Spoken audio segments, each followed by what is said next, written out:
O Opção Play de hoje recebe o candidato ao governo de Goiás pelo Partido dos Trabalhadores, PT, professor Volmir Amado. É um prazer para nós recebê-lo aqui, candidato. E já abri a entrevista perguntando como que essa experiência na área da educação, a experiência de reitor, capacita para que o senhor possa governar o Estado e o que o senhor acha de mais importante nesse governo que o senhor tem a trazer aí com essa transformação. PH, uma alegria grande de estar aqui com você para conversarmos, também aos internautas que nos acompanham, minha saudação, boa tarde a você.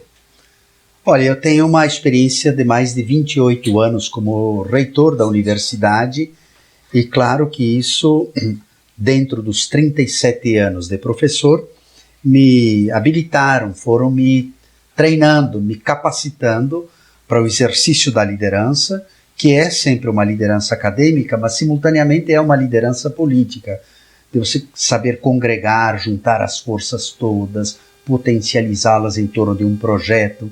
E também é liderança que se exerce do ponto de vista, vamos dizer, de um planejamento estratégico, com uma visão de orçamento, de receita, de despesa, de investimentos, de dívidas, de aquisições, de obras a serem construídas e, claro, de uma articulação mais ampla, uma articulação dentro do próprio município, do estado, do país e do mundo. Então, uma caminhada longa que foi desta experiência acumulada e eu venho trazendo dessa experiência para a gestão do estado. Outro ponto que marcou a minha vida foi muito da pastoral, o campo da igreja, das comunidades, das dioceses. Eu coordenei o Conselho Nacional do Laicato Católico do Brasil por 2 mandatos e também do CONESUL. Então, de modo que esta experiência de trabalho com comunidade, com uma inserção social, com o compromisso com os mais pobres, os mais vulneráveis, de envolver, entrelaçar a vida com a vida das pessoas, e eu fazendo generosamente, com gratuidade, e me desenvolver em mim uma sensibilidade especial, sensibilidade de exercício de diálogo mais permanente, mas também de empatia e de compaixão, de envolvimento, de importar-se com a vida dos outros.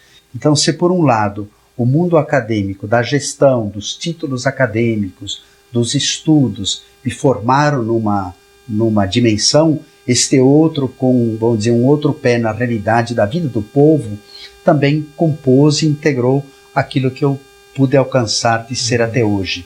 E eu penso que isso dará um tom especial à gestão do Estado, de um governador que tenha sido e é um professor, que traz a experiência de gestão durante 28 anos e que teve uma vida inserida na vida do povo durante todo o tempo, desde sua juventude até hoje. E o senhor falou aí da gestão como reitor, administrar recursos, saber para onde destinar, saber que obras fazer.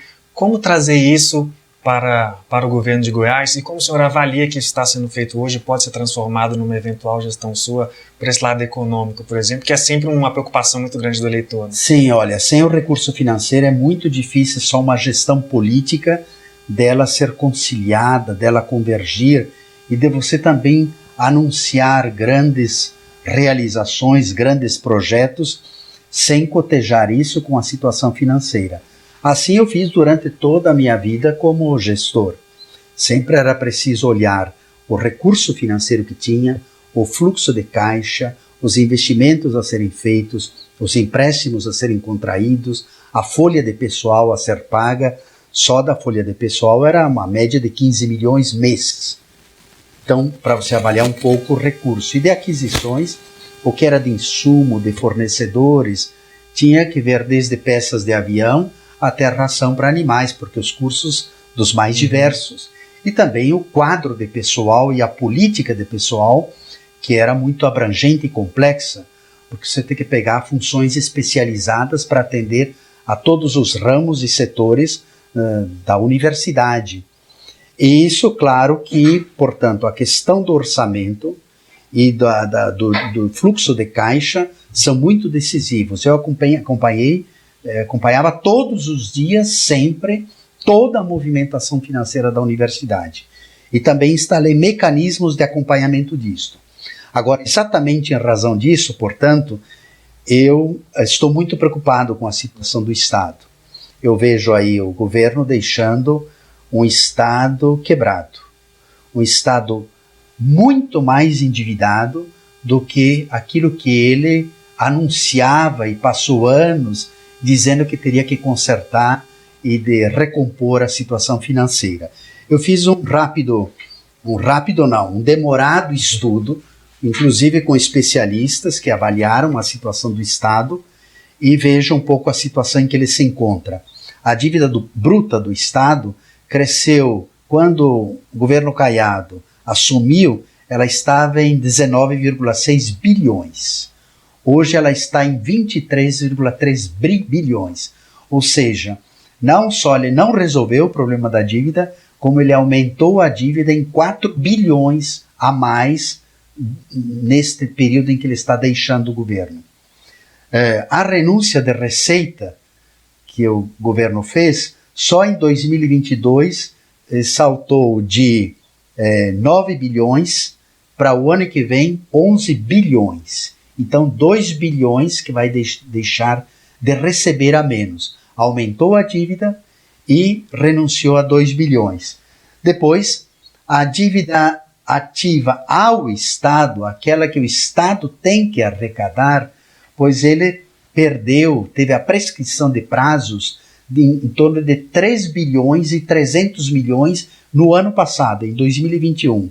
Quer dizer, era para o Estado arrecadar esse dinheiro, deixou vencer o prazo. Isso não é o Refis, porque o Refis nunca alcança mais do que em torno de 300 milhões. Mas aqui não, deixou vencer o prazo em 3 bilhões. As OS, por exemplo, em 2021, o governo repassou, fez um aumento de 52% a mais para as OS. E no ano que vem vai ter que fazer o pagamento da dívida, que aí volta a ter o pagamento da dívida, onde a amortização da dívida vai ser de 1 bilhão. E o serviço da dívida de mais 1 bilhão.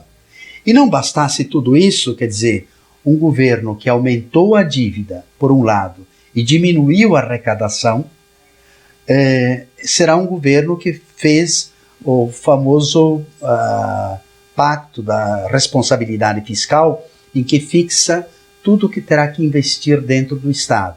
Então, isso significa o seguinte, que nós teremos, qualquer que venha assumir o Estado em 2023, vai encontrar um Estado endividado, um Estado com queda de receita, um Estado que aumentou as despesas enormemente em todos os setores e um Estado com um grande risco de insolvência, de inviabilidade. Por que eu digo isto? Porque isto tem implicação política de quem vem assumir. Em nós assumindo, eu vou pedir ajuda ao governo Lula para alguns pontos muito importantes. Um deles é a repactuação do pacto assinado pelo atual governo da responsabilidade fiscal. Porque senão, ano que vem, pouca coisa vai dar para fazer.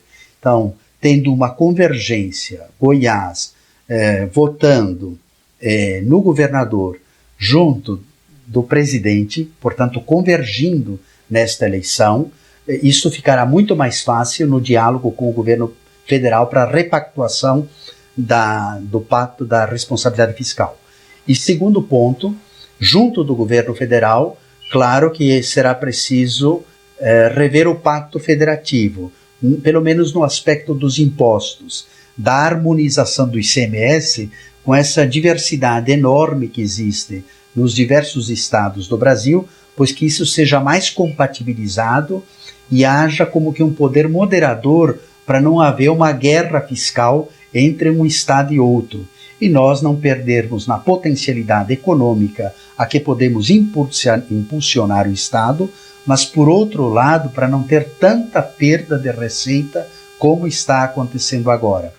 E evidentemente que depois tem todos os programas sociais que, claro, nós faremos conjuntamente.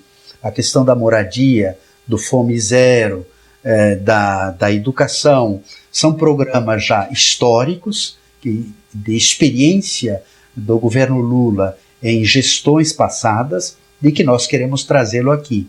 Por exemplo, da moradia, é claro que nós vamos trazer o Minha Casa Minha Vida. Nós precisamos pelo menos 35 mil moradias com urgência, não daqueles que estão em aluguel, daqueles que realmente estão em situação vulnerável, aqueles que estão, por exemplo, na região metropolitana, em ocupações, em lugares de risco. E isso o governo não fez nestes anos.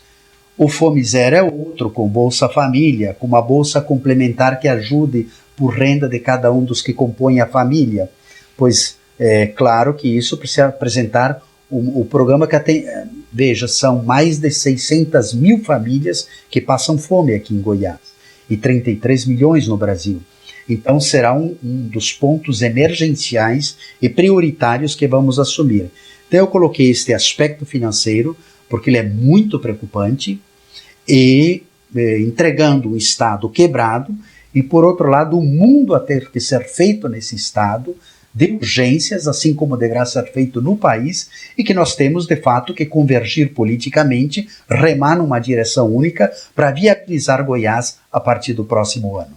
E falando dessa convergência, senhor, a gente sabe que uma das principais estratégias que o PT tem usado, não só aqui em Goiás, é atrelar o nome ao do presidente Lula, que é líder nas pesquisas para a disputa da presidência, né? Mas aqui em Goiás, o senhor aproxima-se de 1% das intenções, que é um desempenho bem abaixo do histórico do PT para a disputa no estado, né? O PT está sempre com 10%, chegou a 15% com a Marina Santana, e a sua eleição, a sua intenção de voto, às vezes aparece atrás até de outros candidatos que dialogaram com o PT, né, para a formação de uma frente ampla antes da definição dos nomes, como a Cíntia Dias, professor Pantaleão.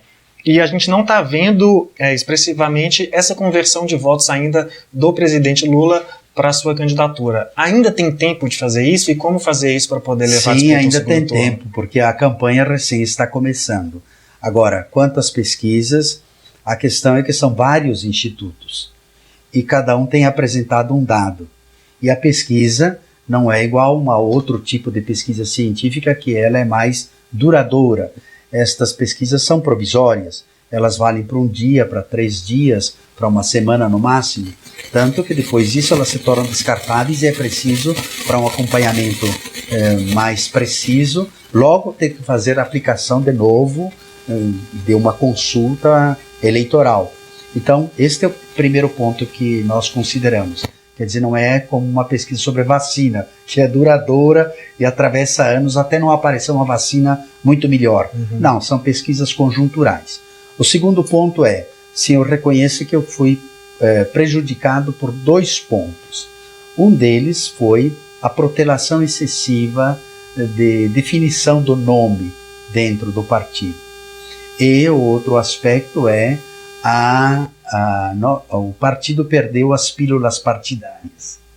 E claro que, portanto, o meu nome, que era conhecido dentro de uma faixa da sociedade, predominantemente dentro do campo da educação, e uma parte também da Igreja Católica, pois nas Goiás tem muito mais do que isso, seja por faixas de camadas sociais, de alcance geográfico. Então isso foram oportunidades que demandavam daquele tempo precioso da pré-campanha, na qual eu fiz as visitas em todas as regiões do estado, mas sempre com gente do próprio partido, de afinidade, e não propriamente para o conjunto da população. Então isso tem que ser superado agora. Mas nós temos apenas semana e meia de campanha. Nós temos um mês praticamente pela frente. E agora com uma exposição maior, com interlocuções maiores, com uma agenda muito mais intensa, e claro que, sobretudo com histórico, com uma biografia, com uma identidade melhor. Além disso, e por fim, dizer que também nós temos indicadores de pesquisa, que mesmo desses institutos que mostravam esse índice, você vai se surpreender que eles vão colocar outros índices logo mais. Então, quer dizer, há uma tendência agora crescente nisso. Sem contar, claro, nós teremos aí a visita do governo Lula, do presidente Lula aqui em Goiás, nós vamos dar a intensidade ainda maior nas campanhas, os programas tem um belo conteúdo apresentado como imagem, como roteiro, como proposta.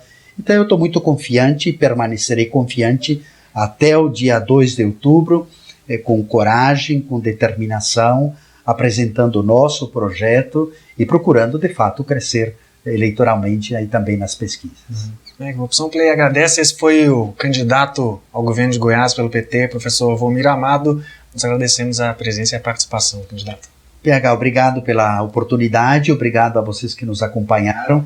Eu pode reiterar, não é o pedido, você é internauta, mas é eleitor também. A você, a sua família, obrigado pela oportunidade, por essa atenção dispensada para comigo e por esta conversa. E, sobretudo, gostaria de dizer que nós vamos firmes aqui em Goiás. O governador de Lula em Goiás chama-se Volmir Amado. Lula é 13 e Volmir Amado é 13 também. Então fica fácil na urna para digitar 13 para governador e 13 para presidente. Mas, sobretudo, no número 13, nós queremos externar este nosso compromisso com o projeto de Estado e de país, com desenvolvimento sustentável, com proteção ambiental, com cuidado aos mais pobres, aos que trabalham, aos que precisam alcançar o emprego, aos que precisam da moradia, da saúde, aos mais vulneráveis da sociedade. A eles eu quero dedicar a minha vida como governador e ao fazê-lo de um modo generoso, em vista do bem comum, em vista da defesa da vida, em vista do crescimento econômico, social e humano do estado de Goiás. Obrigado. Obrigado.